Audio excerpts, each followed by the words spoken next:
Ya ayyuhan nasu ubudu rabbakumul ladzi khalaqakum. Hai manusia, Tuhanmu yang perlu kau sembah hanyalah Tuhan yang telah menciptakan kamu. Jangan menyembah Tuhan yang tidak pernah menciptakan kamu. Mengapa kau menyembah harta padahal dirimu lebih berharga dari harta?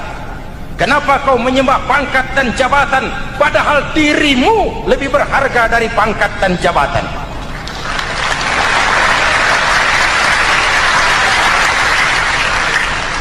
Assalamualaikum warahmatullahi wabarakatuh.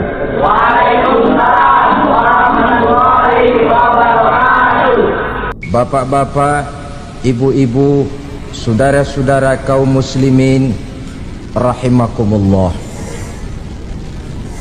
Pada pertemuan yang lalu sudah saya jelaskan bahwa hidup selalu berakhir dengan kematian.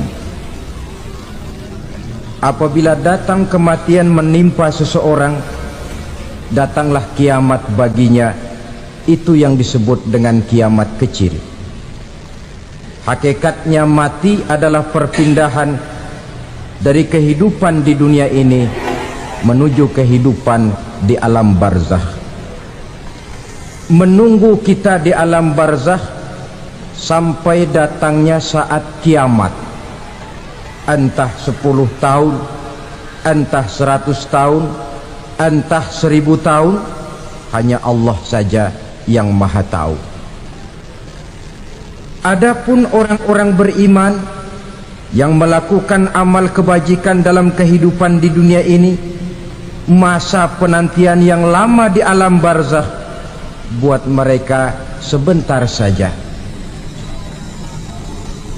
Tetapi bagi orang-orang kafir yang ingkar, yang tidak beriman kepada Allah, yang hidup di dunia cuma menumpuk-numpuk dosa, tentu penantian di alam barzakh akan merupakan waktu yang sangat lama. Bukankah dalam kehidupan kita waktu itu memang relatif? Contoh misalnya, bagi pemuda-pemudi yang sedang duduk asyik memadu cinta,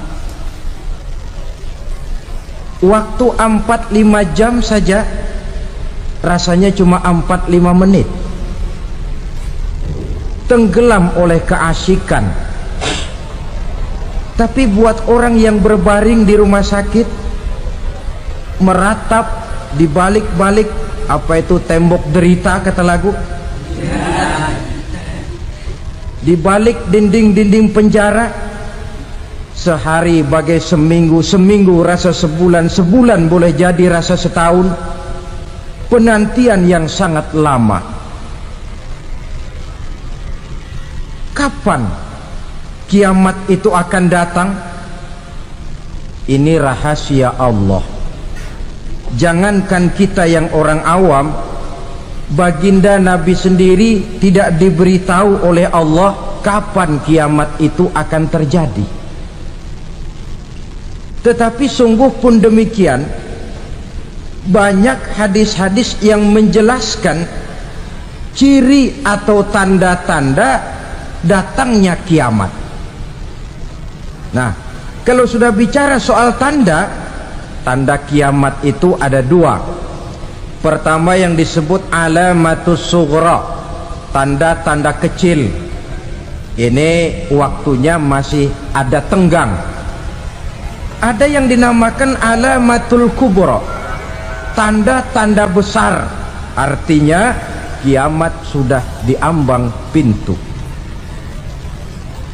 Apa tanda-tanda kecil dari datangnya hari kiamat itu?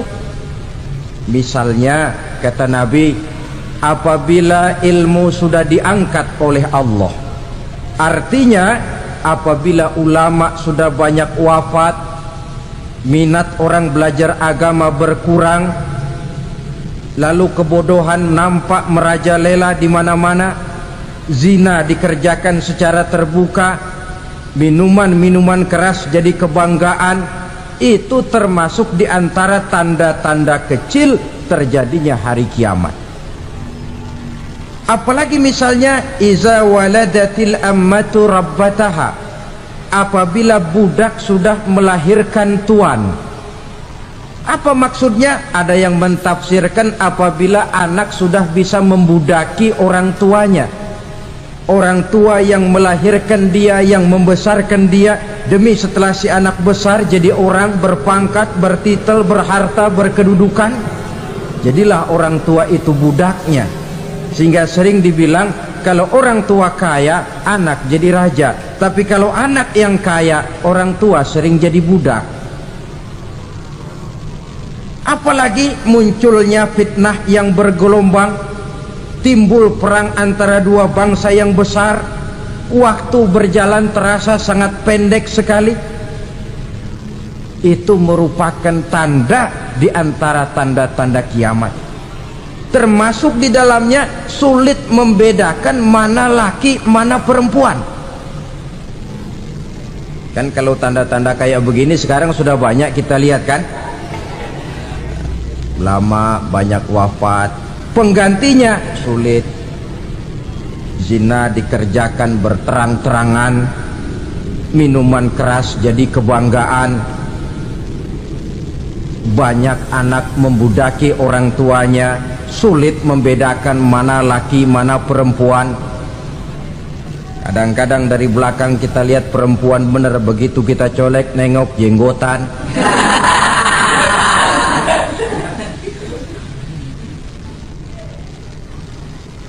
Ini termasuk tanda-tanda kecil, masih ada tenggang sampai akan terjadinya kiamat itu. Nah, yang dimaksud dengan tanda-tanda besar, ini tanda besar artinya kiamat sudah diambang pintu.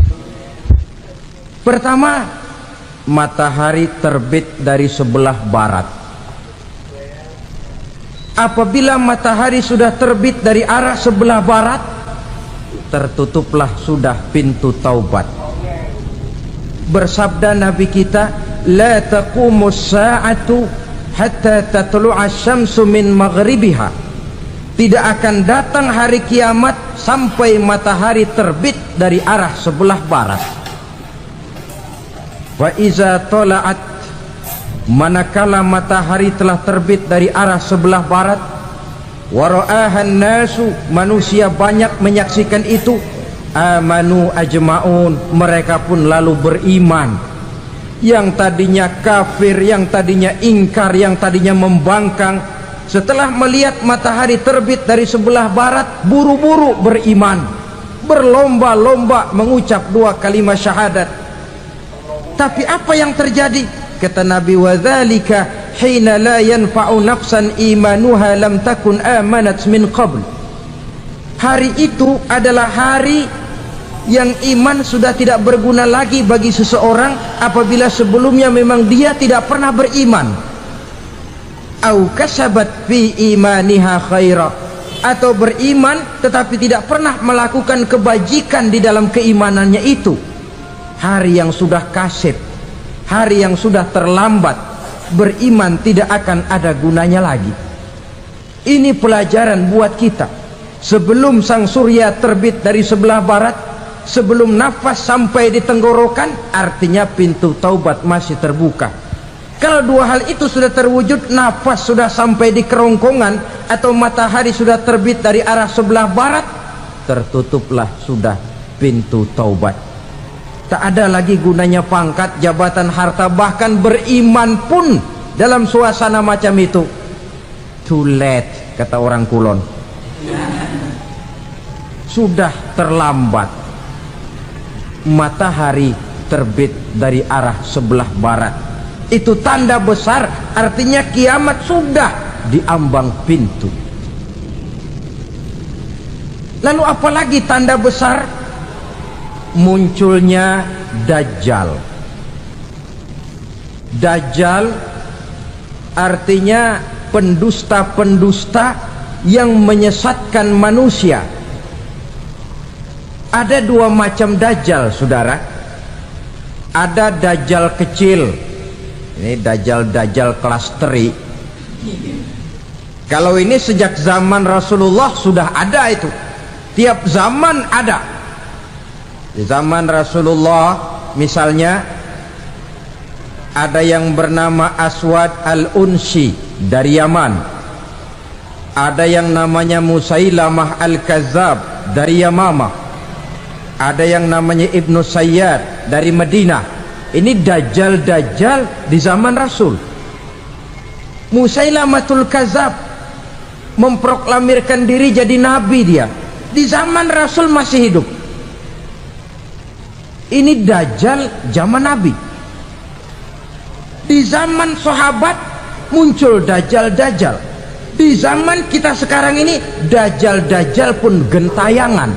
Dajjal-dajjal kelas teri.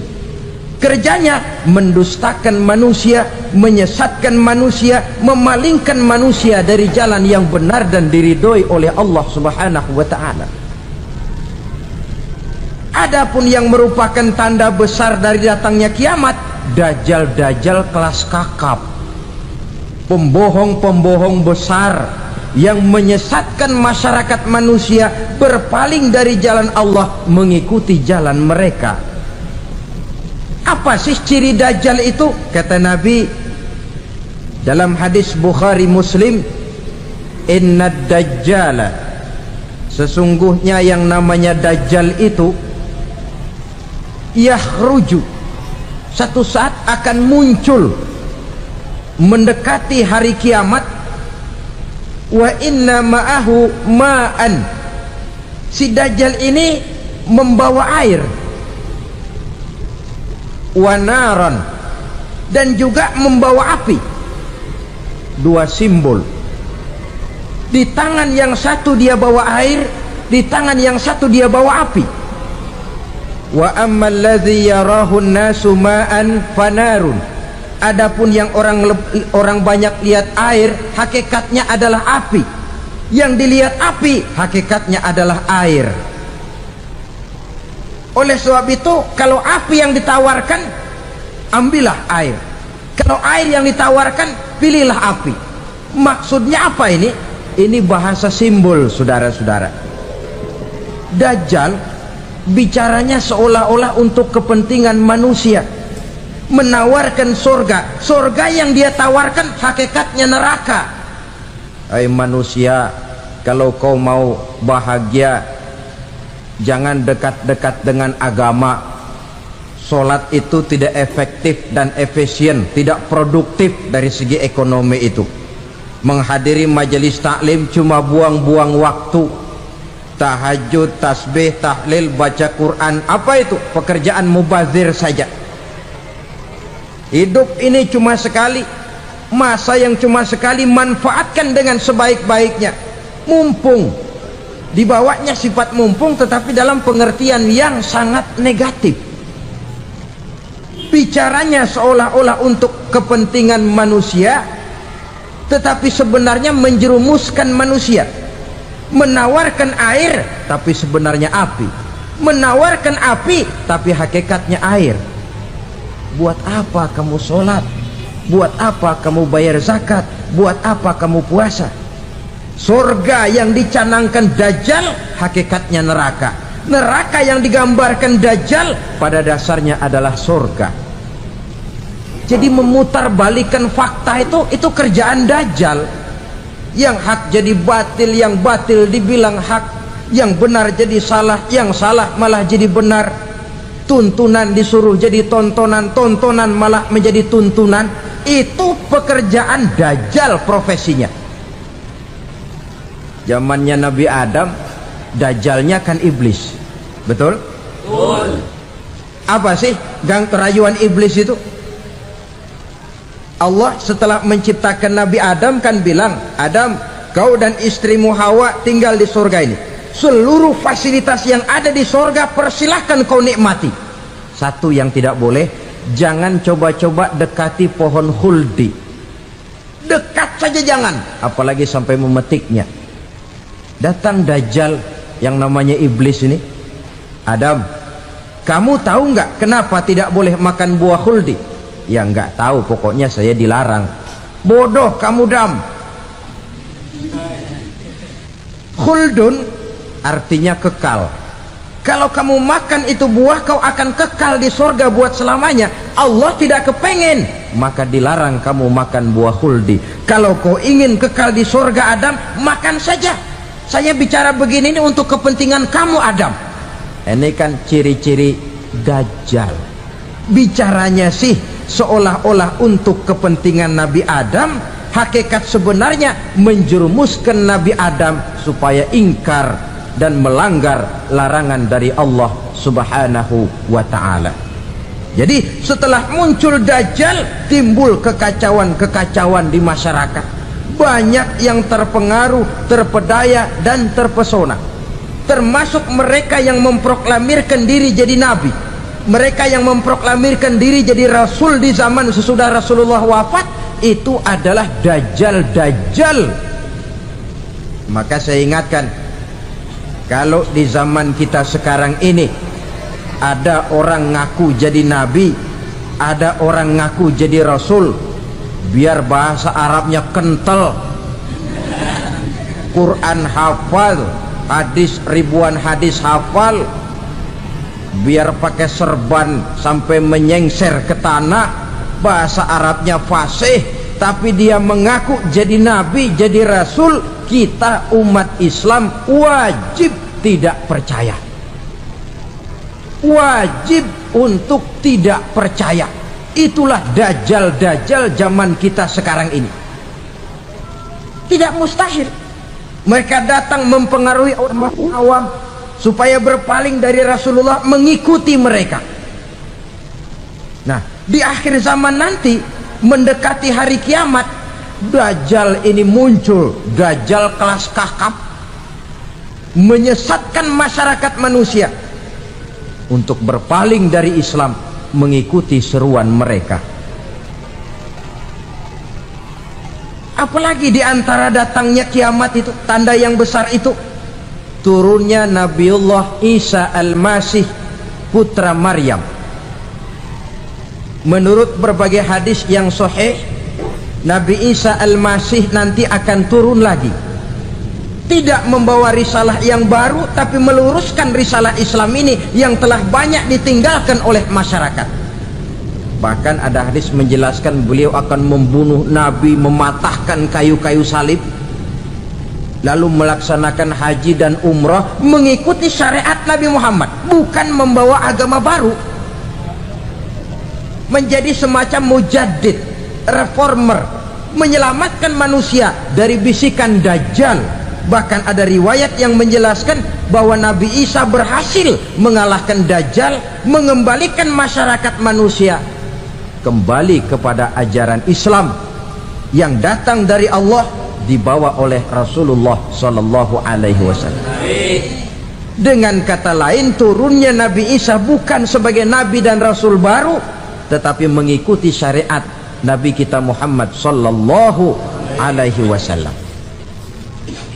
Saudara hadirin, ibu-ibu hadirat yang saya hormati, kemudian apalagi di antara tanda-tanda besar akan datangnya kiamat itu?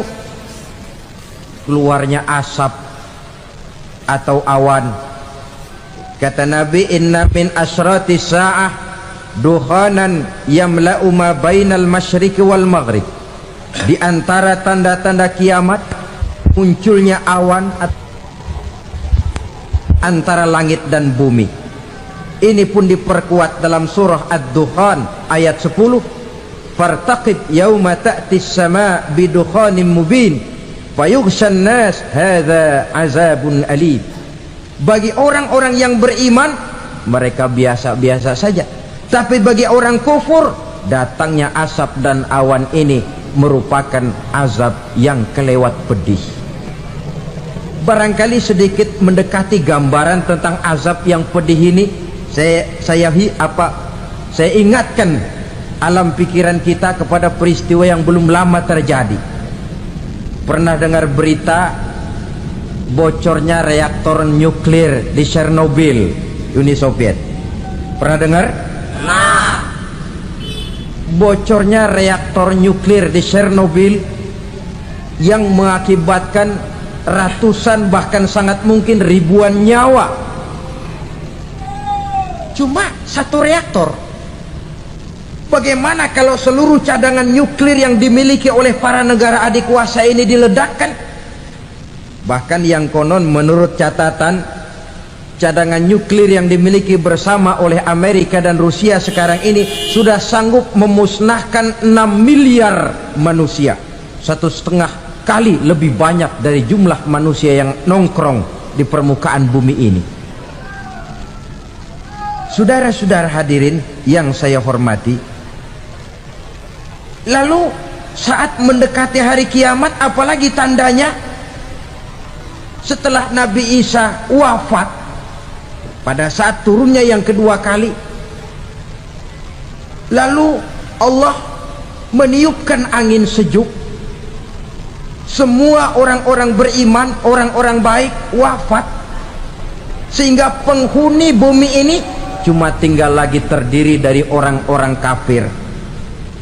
Tidak ada lagi di bumi ini yang bisa mengucapkan Allah. Sehingga dalam hadis qudsi itu ada keterangan, innallaha azza wa jalla yaqulu li Israfil, Allah pernah pesan kepada malaikat Israfil, kata Allah, Israfil, iza sami'ta qailan yaqul Allah Allah fa akhirin nafakh 40 sanatan ikraman liqailiha. Hai Israfil, apabila kau dengar di permukaan bumi masih banyak orang yang mengucapkan Allah Allah, maka tunda sangkakala kiamat itu 40 tahun. Untuk apa? Ikraman liqailiha, menghormati orang yang mengucapkan Allah Allah itu. Wah, jadi karena sekarang masih banyak yang mengucapkan Allah, besar hatilah kita, masih jauh kiamat itu. Tapi jangan lupa, kiamat pribadi, kiamat kecil itu yang nggak kita sangka-sangka. Ajal datang mencabut nyawa, itu kiamat pribadi, dan itu yang pasti kita hadapi, dan itu yang membuat kita tidak boleh bersikap main-main di dalam kehidupan sekarang ini. Saudara hadirin yang saya hormati, tidak ada lagi orang-orang muslim, seluruh penduduk dunia ini kafir. Lalu terciptalah struktur sosial yang berlandaskan prinsip hidup semau gue. Bakal terjadilah prinsip di mana yang kaya menyantap yang miskin, yang kuat menindas yang lemah. Hidup sudah bagaikan di rimba belantara, berlaku hukum rimba, siapa yang kuat dia yang menang, siapa yang lemah menjadi mangsa. Timbul kekacauan, maksiat merajalela, munkarat menjadi-jadi, sehingga isi bumi ini penuh dengan segala macam perbuatan dosa. Tidak ada perlunya lagi alam diperpanjang temponya.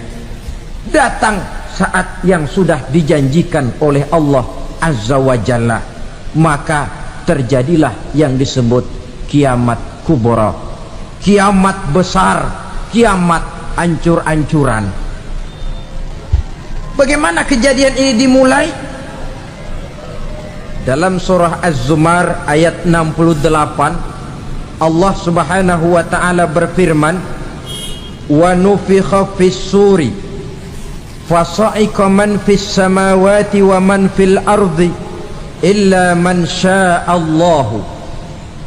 Maka manakala ditiuplah sangkakala, terkejutlah seluruh yang ada di langit dan seluruh yang ada di bumi. Bila saat kiamat datang, Allah perintah malaikat Israfil, Israfil, tiup sangkakalamu. Ditiuplah sangkakala oleh malaikat Israfil. Yang akibat daripada tiupan itu, seluruh yang ada di langit, seluruh yang ada di permukaan bumi terkejut. Yang ada di langit siapa? Malaikat kan. Bayangin aja kalau malaikat kaget, apalagi kita. Terkejut seluruh makhluk yang ada di bumi, yang ada di langit mendengar suara sangkakala itu. Bunyinya tidak sanggup kita bayangkan dahsyatnya. ledakan nuklir, ledakan neutron, belum apa-apa ketimbang bunyi sangkakala malaikat Israfil ini. Nah, lalu mendengar bunyi sangkakala ini, gemparlah makhluk, kacaulah alam. Bumi gempa, planet-planet bertabrakan, gunung meletus, air laut tumpah ke darat, angin topan bertiup, halilintar menyambar. Lalu semua yang bernama hidup mati total. Mati bareng tanpa persiapan. La haula wala quwata illa billah. Saya kadang-kadang dalam tafakur bermohon, ya Allah, mudah-mudahan saya nggak nemuin kiamat beneran. Ngeri, nggak bisa kita bayangkan macam apa suasana seperti itu. Allah saja banyak memberikan gambaran, misalnya Al-Qari'ah, wa mal qari'ah, wa ma adraka mal qari'ah. Kejadian yang menggemparkan. Tahukah kamu apa kejadian yang menggemparkan itu? Yauma yakunun nasu kal farasil mabsus wa takunul jibalu kal ihnil manfus.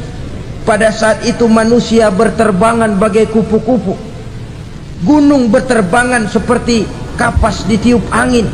Gunung saja macam kapas, konon lagi manusia. Kematian total, mulai semut sampai gajah mati, jin mati, iblis mati, malaikat mati. Malaikat saja mati.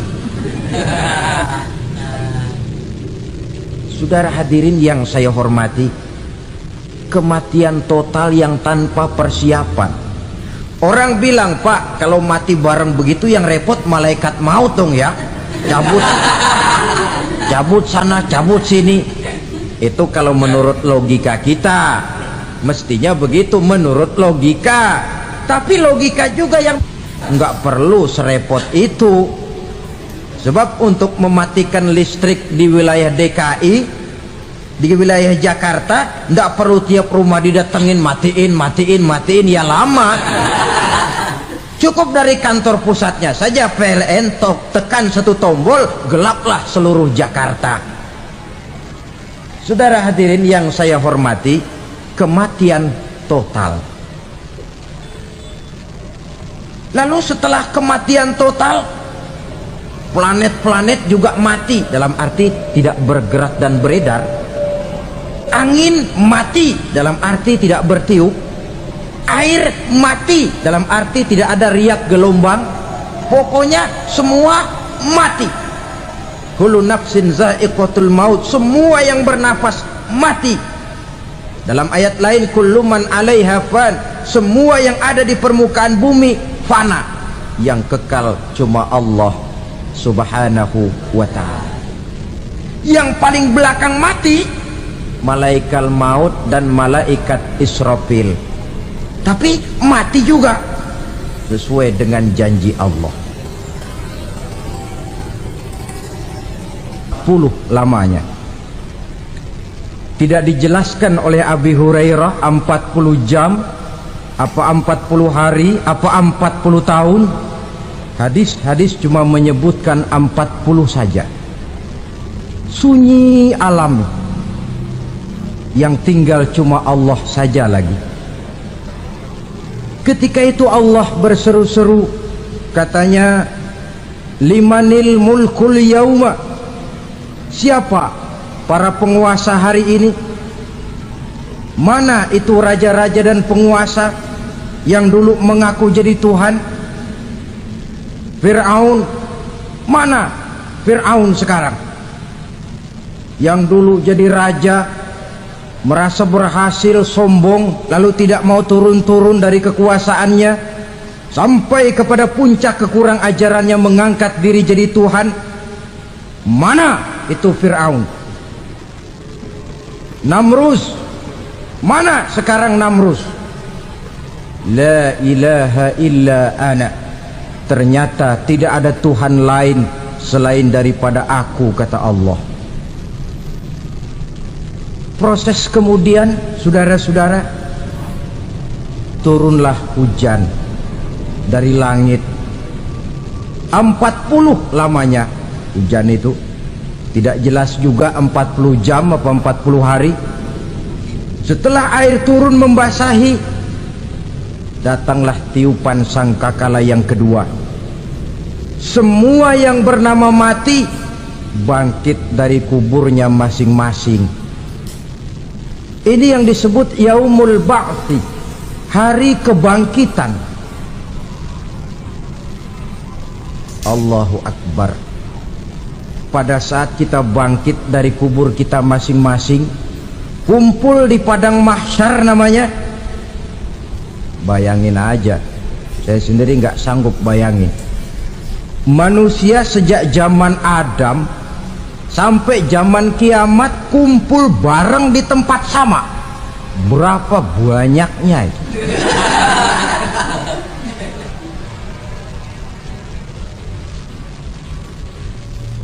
Dan yang luar biasa menurut satu riwayat, pada saat bangkit itu, Masya Allah, roman muka kita berubah, disesuaikan dengan amalan kita waktu di dunia ini. Barang siapa yang waktu di dunia amalannya itu amalan tikus, di akhirat nanti dia bangkit dari kubur, mukanya seperti muka tikus. Gagah betul badannya, tapi mukanya seperti tikus. Kenapa? Amalannya waktu di dunia seperti amalan tikus. Apa amalan tikus itu? Suka ngegeragoti barang yang sudah disimpan rapi-rapi. Orang sudah simpan uang rapi-rapi, simpan perhiasan rapi-rapi, digeragoti oleh tikus. Maling-maling, pencoleng-pencoleng, koruptor-koruptor, itu nanti di akhirat nanti kita lihat mukanya seperti muka tikus. Oh, ini waktu di dunia suka nyolong, hanya seperti muka tikus. Barang siapa yang waktu di dunia ini amalannya itu amalan macan, dia akan bangkit nanti mukanya seperti muka macan. Apa amalan macan? Macan itu amalannya menang-menangan. Orang yang mau menang saja nggak mau mengalah. Coba lihat di hutan, kenal hutan nggak? Di hutan, raja hutan di mana-mana pasti macan, betul kan? Betul. Padahal hutan belum pernah bikin pemilihan umum. Tapi macan tidak peduli ada pemilihan umum apa tidak, pokok saya raja. Sebab apa? Macan jadi raja itu bukan karena benar, tapi karena kuat jadi raja. Setelah dia jadi raja, rakyat hutan yang mesti dilindungi malah dimakan oleh raja macan. Kambing rakyat hutan dimakan oleh macan. Ayam rakyat hutan dimakan oleh macan. Itu nanti kita lihat di akhirat itu mukanya seperti muka macan, gagah betul. Lalu barang siapa yang di dunia ini amalannya itu seperti amalan anjing, nanti dia punya muka seperti muka anjing. Apa amalan anjing? Pertama, anjing itu kalau disuruh jaga rumah, dia tidak bisa membedakan mana maling mana tamu. Biar yang datang maling, kalau bawa tulang, anjing kalem. Yang kedua, anjing itu akan setia kepada siapa saja yang memberinya roti. Siapa yang memberinya roti, itulah majikannya. Apa kata majikannya pasti dia laksanakan. Soal benar atau salah dia tidak peduli. Setelah anjing dapat roti, dia tidak punya pilihan lain kecuali bilang, abdi mah kumaha juragan wae ayeuna mah.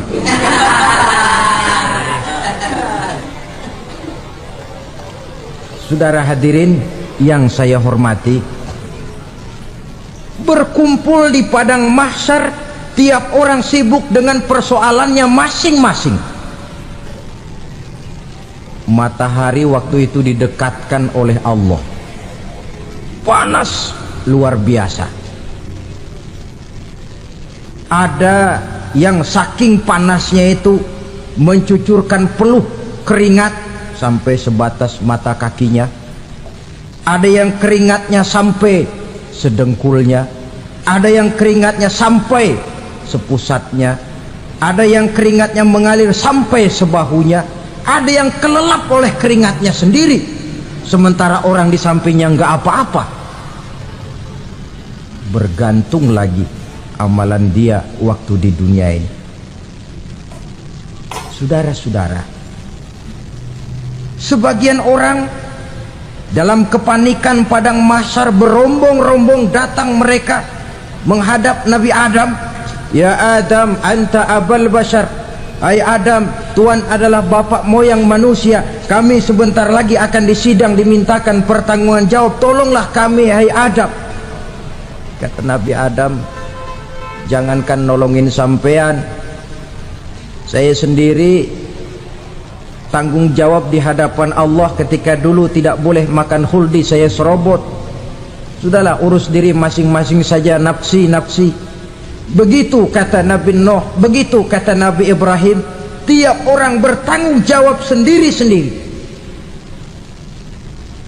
Ketika itulah saudara-saudara, nikmatnya menjadi umat Nabi besar Muhammad sallallahu alaihi wasallam. Sebab apa? Walaupun menurut abjad kita ini umat paling belakang, paling belakang kita ini toh, karena Nabi Muhammad adalah Nabi akhir, tapi akan dihisap lebih dulu, lewat di atas sirat lebih dulu, masuk surga lebih dahulu ketimbang umat-umat belakangan. Ketika Rasul mendekati ajal, beliau tanyakan itu kepada malaikat Jibril. Malaikat Jibril berkata, Muhammad jangan khawatir, Allah sudah berjanji, inni haramtul jannata ala sairil anbiya hatta tadkhulaha anta wa haramtuha ala sairil umami hatta tadkhulaha ummatuka.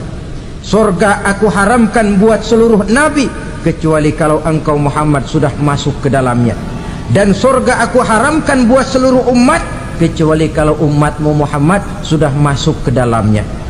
Logikanya, walaupun menurut abjad kita umat paling belakang, bakal dihisap paling dulu, lewat di atas sirat paling dulu, masuk surga paling dulu, kalau mampir ke neraka juga paling ya resiko. Jangan mau enaknya aja paling dulu. Saudara hadirin yang saya hormati, setelah masa kebangkitan itu jangan dikira begitu bangkit langsung diperiksa, masih menunggu menanti ribuan tahun perhitungan padang mahsyar untuk sampai kepada proses yang disebut yaumul hisab, hari perhitungan. Seorang demi seorang bakal dipanggil. Bayangkan saja, kita se-RT saja di absen, kadang-kadang perlu waktu lama. Ini manusia sejak zaman Nabi Adam sampai datang hari kiamat, satu demi satu disidang di hadapan Qadhi Rabbul Jalil. Status sosial copot sudah waktu itu. Yang pernah jadi hartawan di situ tidak lagi kelihatan kehartawanannya. Yang pernah jadi jenderal tidak lagi dipanggil jenderalnya. Yang ustadz tidak lagi dipanggil al-mukarramnya. Seluruh status sosial selesai. Dipanggillah kita seorang demi seorang menghadap Qadhi Rabbul Jalil. Bagaimana proses penghisaban itu? Pertama, proses tanya jawab. Di antaranya ada hadis menyatakan, lan tazula qadama 'abdin yaumal qiyamah hatta yus'ala an arba'i khisalin. Besok di hari kiamat tidak akan bergeser telapak kaki seorang hamba sampai dia ditanya lebih dulu tentang 4 persoalan. Tentang ilmunya, kemana ilmu itu diamalkan? Tentang umurnya, di mana umur itu dihabiskan? Tentang masa mudanya, kemana masa muda itu dipakai? Tentang hartanya, dari mana harta itu didapat dan kemana harta itu dibelanjakan. Ini termasuk proses tanya jawab. Jadi kalau istilah pengadilan dunia, nama Fulan bin Fulan. Kamu waktu di dunia diberikan umur panjang untuk apa? Pernah mengalami masa muda, kemana kau habiskan masa remajamu? Kau diamanahkan ilmu, dengan apa ilmumu kau amalkan? Kau diberikan harta, dari mana harta kau dapat, kemana kau belanjakan? Tak seorang pun yang bisa mungkir. Sebab apa? Dikala itu yang menjadi saksi bukan orang. Yang menjadi saksi adalah seluruh anggota badan kita. Tangan bicara, kaki jadi saksi terhadap seluruh amalan yang pernah kita kerjakan pada saat kehidupan di alam dunia ini. Selesai proses tanya jawab, lalu diperlihatkan buku catatan kita waktu hidup di dunia ini. Jangan lupa Allah itu menyiapkan 2 superkomputer kepada kita. Sebelah ditempelin sebelah kanan, yang sebelah tempelin di sebelah kiri. Komputer itu namanya Raqib dan Atid, 2 malaikat yang apabila baik kita lakukan, refleks saja akan menulis kebajikan kita. Jahat kita kerjakan, akan tertulis. Catatan itu nanti diperlihatkan kepada kita. Waduh, alangkah malunya pada saat diperlihatkan catatan kita, buku rapot kita merah melulu. Barangkali diperiksa sambil diomelin, brengsek lo. Buku merah melulu begini, bagaimana waktu hidup di dunia? Tidak cukup diperlihatkan buku catatan kehidupan, rekaman kehidupan. Rekaman kehidupan kita secara utuh sejak terlahir sampai ajal datang merenggut nyawa. Barangkali mirip dengan video sekarang ini, di mana terekam dengan baik seluruh kegiatan kita, sejak yang sekecil-kecilnya sampai kepada yang sebesar-besarnya.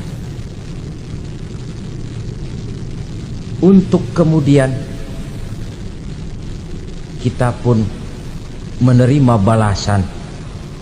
In khairan fa khairun wa in syarran fa syarrun. Kalau baik ya baik balasannya, kalau jahat ya jahat juga balasannya. Catatan-catatan kita diberikan. Kalau banyak kebajikannya diberikan di tangan kanan dengan cara yang halus. Kalau banyak kejahatannya diberikan dari sebelah kiri atau dilempar dari belakang. Itulah sebabnya sejak di dunia ini kita sudah mohon kepada Allah. Ketika berwudu membasuh tangan kanan, apa kita bilang? Allahumma a'tini kitabi biyamini wa hasibni hisaban yasira. Ya Allah, berikan saya kitab di tangan kanan, dan kalau saya memang perlu dihisap, hisaplah saya yang seringan-ringannya. Tangan kiri berlindung kita kepada Allah, jangan sampai diberikan kitab di tangan kiri atau dari arah sebelah belakang. Wa a'udzubika an tu'tiya kitabi bishimali aw min wara'i zuhri, dari arah sebelah belakang. Na'udzubillah min dzalik. Setelah selesai lewat proses penghisaban, lewat mizan, timbangan, maka yang sudah selesai dihisab itu bergeraklah menuju sirat, jembatan yang terbentang menuju surga melalui neraka. Saudara-saudara, panjangnya perjalanan sirat itu memakan waktu ratusan tahun. Tetapi orang yang lewat di atas sirat pun macam-macam, bergantung amalannya ketika di dunia ini. Ada yang lewat di atas sirat itu kalbarkil khatib, seperti kilat yang menyambar, lep, sudah sampai dia di surga. Cepat bukan main. Ada yang lewat di atas sirat itu seperti orang lari-lari, ada yang lewat di atas sirat itu seperti orang jalan biasa, ada yang sambil merangkak, ada yang sambil ngesor, ada yang sambil gelayutan, ada yang selamat sampai ke ujung ke surga, ada yang tergelincir jatuh masuk ke dalam neraka, bergantung amalannya dalam kehidupan di dunia sekarang ini. Tiap kita akan melewati yang namanya sirat ini. Saudara-saudara kaum muslimin yang saya hormati, dengan demikian mereka yang selamat melalui sirat sampai ke terminal akhir surga, mereka yang ketika dihisab ternyata banyak kejahatannya daripada kebaikannya, mereka singgah di dalam neraka. Nah, adapun orang-orang yang beriman menurut ayat Quran dan hadis Nabi itu nanti ada bermacam-macam. Ada orang beriman itu yang dimasukkan surga, ada orang beriman itu yang dimasukkan ke dalam surga, ada orang beriman itu yang disebut penduduk surga. Kenapa lain-lain, Pak? Karena waktu di dunia amalannya juga lain-lain. Ada orang beriman yang masuk surga, ini paling murah tiketnya. Mau masuk surga? Kata Nabi begini, ma min abdin qala la ilaha illallah thumma mata ala dhalik illa dakhalal jannah. Kalau seorang hamba sudah mengucap dua kalimat syahadat, dia yakin dengan kebenaran kalimat itu sampai matinya, orang itu akan masuk surga. Abi Dzar yang waktu itu diajak bicara heran, ya Rasul kok gampang betul? Iya, walaupun orang itu mencuri, iya, walaupun orang itu berzina, iya, biar dia mencuri, biar dia berzina, kalau dia sudah mengucap dua kalimat syahadat, dia yakin dengan kebenaran kalimat itu sampai matinya, itu orang akan masuk surga. Jadi masuk surga cukup dua kalimat syahadat, yakin sampai mati, masuk surga. Itu perkara masuk. Tapi kalau pertanyaannya diterusin, masuknya kapan, Pak? Nah, ini lain lagi urusannya. Sebab ada yang masuknya itu langsung, ada yang mampir dulu. Di sana tempat cuma dua, kalau tidak surga, neraka. Mau ke surga tapi mampir dulu, yang mampirnya jelas di neraka. Kenapa? Dalam hadis qudsi ada riwayat, nanti itu di akhirat, setelah Allah selesai mengatur penduduk surga masuk surga, yang neraka masuk neraka, Allah berkata kepada malaikat Malik, malaikat Malik, labaik ya Allah, itu bajingan-bajingan tengik, manusia-manusia durjana yang waktu di dunia tidak mau sujud, jauh dari ulama, gemar melakukan yang munkarat dan maksiat, hidup di tengah masyarakat selalu jadi bibit keonaran, kufur, sudah masuk neraka semua. Sudah ya Allah. Nah, kalau sudah, coba sekarang kamu masuk, Malik. Saya, iya, masuk neraka. Mau apa ya Allah? Kata Allah, akhriju minan nar man kana fi qalbihi misqala habatin min khardal